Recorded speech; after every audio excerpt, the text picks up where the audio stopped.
नाज़रीन ग्रामी, हजरत अली अल मुर्तज़ा करमुल्लाह वजहुल करीम की ज़ाते ग्रामी बहुत से कमाल खूबियों की जामे है।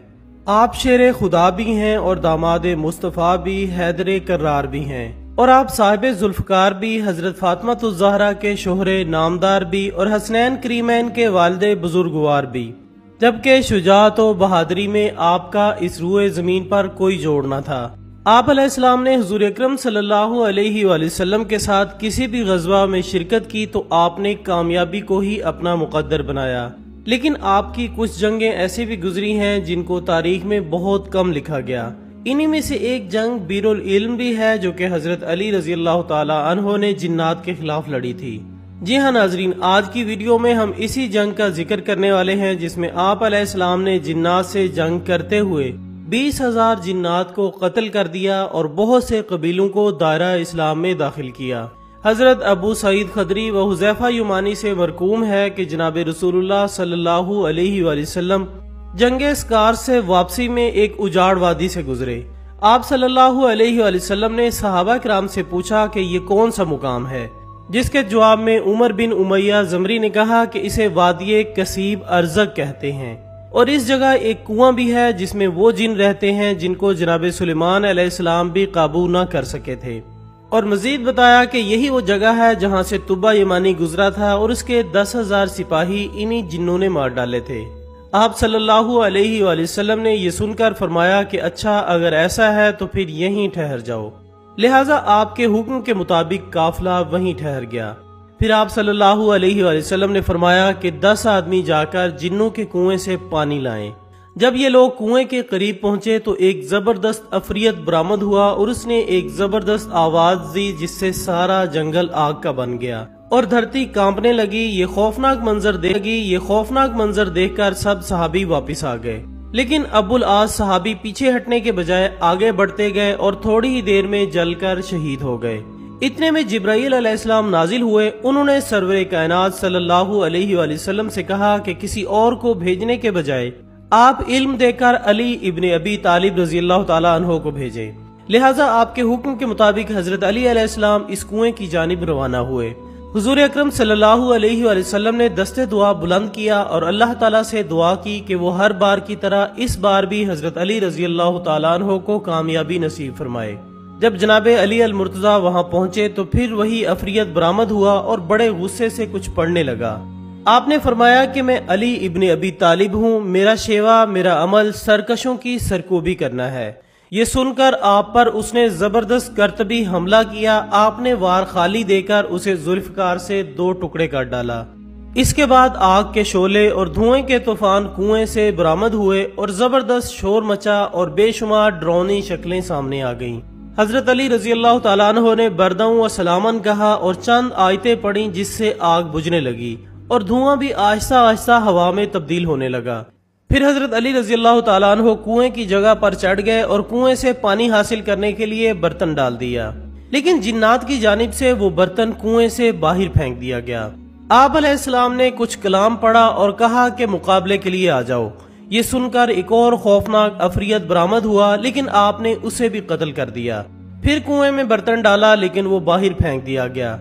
गर्ज ये कि इसी तरह 3 बार हुआ। बिलाखिर आपने असहाब से कहा कि मैं कमर में रस्सी बांधकर कुएं में उतरता हूँ, तुम रस्सी पकड़ो। चुनाचे असहाब ने रस्सी पकड़ी और हजरत अली अल मुर्तज़ा कुएं में उतर गए। थोड़ी ही देर के बाद रस्सी कट गई और हजरत अली अलैहिस्सलाम और सहाबा किराम के माबैन ताल्लुक मुनक़ते हो गया। असहाब सख्त परेशान हुए और गिरिया करने लगे। इतने में कुएं से चीखो पुकार आने लगी। फिर इसके बाद ये सदा आई कि अली अलैहिस्सलाम हमें पनाह दो। आपने फरमाया कि अगर तुम सब अपनी जान की अमानत चाहते हो तो कलमा पढ़ो और अमान हासिल कर लो।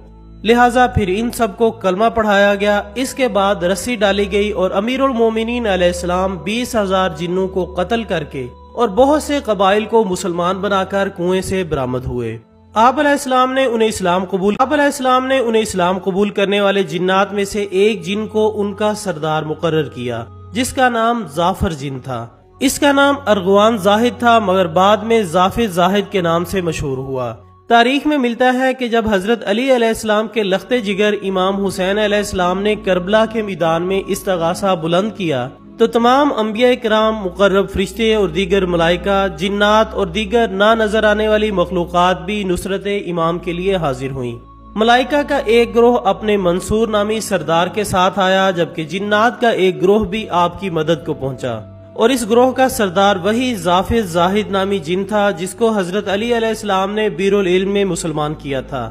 ظافر جن وقت عاشور اپنی رسم تاج پوشی کا جشن منا رہا تھا کہ دو جنوں نے اسے کربلا میں حسین کے حالات سے آگاہ کیا، جس پر وہ تمام امور چھوڑ کر اپنے لشکر کے ہمراہ کربلا آیا، مگر حضرت امام حسین علیہ السلام نے اسے خیر کی بشارت دے کر مدد سے منع فرمایا، اور فرمایا کہ اے ظافر، میں اصغر، اکبر اور غازی اور تمام انصار قربان کر چکا ہوں، میں تم سے راضی ہوں، مگر کیا کروں کہ مجھے نانا کے دین کی خاطر یہ قربانی لازمی دینی ہے۔ ناظرین اکرام، انسانی تاریخ میں جنات، شیاطین، آسیب، دیو پریوں، سایوں، بد ارواح وغیرہ کے ذکر و اذکار سے بھری پڑی ہیں۔ دنیا بھر میں پھیلے ہوئے لاکھوں انسانوں کو ہر روز اس قسم کی مخلوقات سے متعلق معاملات اور حادثات سے پالا پڑتا ہے۔ کبھی کوئی گھر آسیب زدہ ہو جاتا ہے تو کبھی کسی انسان پر جنات اور شیاطین غالب آ جاتے ہیں، یا کبھی کسی آدم ذات پر دیو اور پریوں کا سایہ پڑ جاتا ہے، جبکہ کچھ مادہ پرست اور ملحد لوگ فرشتوں اور جنات کے وجود کے قائل نہیں ہیں، اور وہ کہتے ہیں کہ جو چیز محسوس نہ ہو اور مشاہدے میں نہ آ سکے، اس کا وجود فرضی اور غیر عقلی ہے۔ حالانکہ عقلی اعتبار سے بھی جنات اور ملائکہ کا وجود ممکن ہے، جبکہ قرآن و حدیث میں تو واضح طور پر ان کا ذکر ملتا ہے۔ دوستو، اگر جنات کی پیدائش کی بات کی جائے تو اللہ تعالیٰ نے اپنی قدرت کاملہ سے ایک ایسی آگ کو پیدا کیا تھا جس میں نور بھی تھا اور ظلمت بھی۔ اس آگ کے نور سے فرشتے پیدا کیے اور دھوئیں سے دیو، جبکہ آگ سے جنات کو تخلیق فرمایا۔ فرشتے چونکہ نور سے پیدا ہوئے تھے، اس لیے وہ اپنی طبیعت کے مطابق اطاعت الہی میں مصروف ہو گئے، جبکہ دیو یا شیاطین نے ظلمت سے جنم لیا تھا، اس لیے وہ کفر، ناشکری اور سرکشی میں پڑ گئے، اور جنات نور و ظلمت کے مرکب سے ترکیب ہوئے تھے، اس لیے ان میں نیک اور بد دونوں ہوئے۔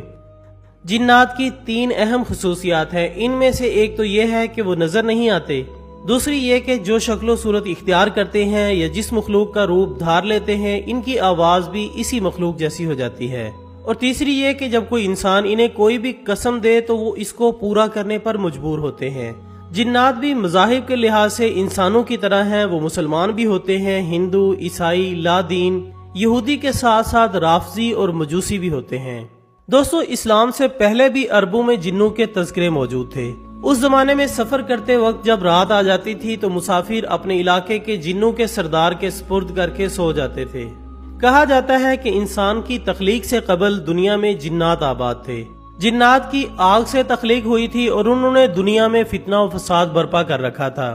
قرآن پاک میں حضرت سلیمان علیہ السلام کے متعلق بیان کیا گیا ہے کہ ان کی حکومت جنات پر تھی۔